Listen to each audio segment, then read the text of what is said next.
భారతదేశంలో speed limit పై act తీసుకురావాలని తెలంగాణ రాష్ట్ర కాంగ్రెస్ ఎమ్మెల్యే కోమటిరెడ్డి వెంకటరెడ్డి చెప్పారు. పంజాగుట్టలో యాక్సిడెంట్ చేసిన విద్యార్థులకు యావజ్జీవ శిక్ష వేయాలని ఆయన డిమాండ్ చేశారు. పోలీస్ యంత్రాంగం చాలా సీరియస్ గా దృష్టి పెట్టాలి. ఎందుకంటే ఈరోజు 21 ఇయర్స్ దాటితే గానీ అలౌడ్ లేదు పబ్బులో కానీ ఉక్కా సెంటర్లో. అలాంటి దాన్ని కూడా ఇలా క్లబ్ ఓనర్స్ అతిక్రమించడం, పోలీసు వాళ్ళకి మామూలు ఇవ్వడం, ఉచ్చలవిడిగా నడుస్తూ సమయ పాలన లేకుండా ఈరోజు ఈ రాజేష్ రమ్య మృతికి కారకులైన వారందరూ కూడా మైనర్లే. అందుకని వీరి మీద మర్డర్ కేసుతో పాటు ఇంకా ఒక పెద్ద మనిషి కూడా సీరియస్ గా ఉన్నాడు.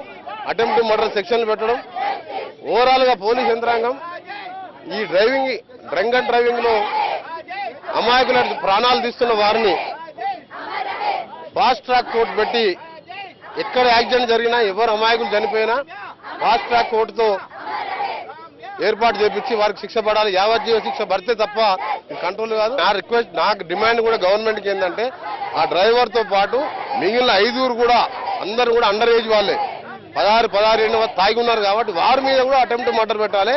డ్రైవ్ చేసిన వారి మీద మర్డర్ కేసు పెట్టాలి. ఖచ్చితంగా ఫాస్ట్ ట్రాక్ కోర్టు మీద వీళ్ళకి యావజ్జీవ శిక్ష పడాలి.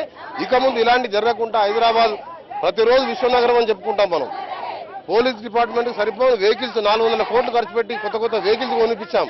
కానీ ఈ పబ్ ఓనర్స్ కానీ ఈ ఉక్కా సెంటర్లకు లిమిట్ లేకుండా విపరీతంగా వాళ్ళు రాత్రి 2-3 గంటల వరకు యువకులని వాళ్ళ సంపాదన కోసం బలి తీసుకుంటున్నారు. దీని మీద పోలీస్ యంత్రాంగం దృష్టి పెట్టాలి.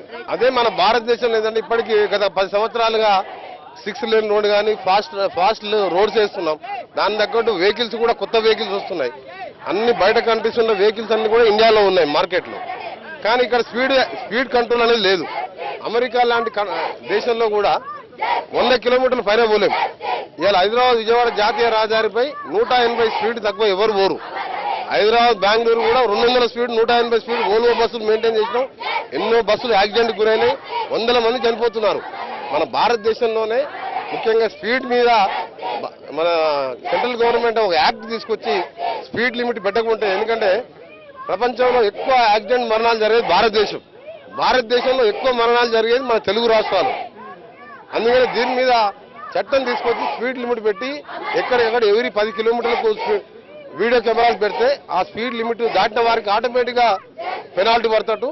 3వసారి పెనాల్టీతో పాటు డ్రైవింగ్ లైసెన్స్ రద్దు ఏదైతే ఇతర దేశాల్లో ఉన్నదో.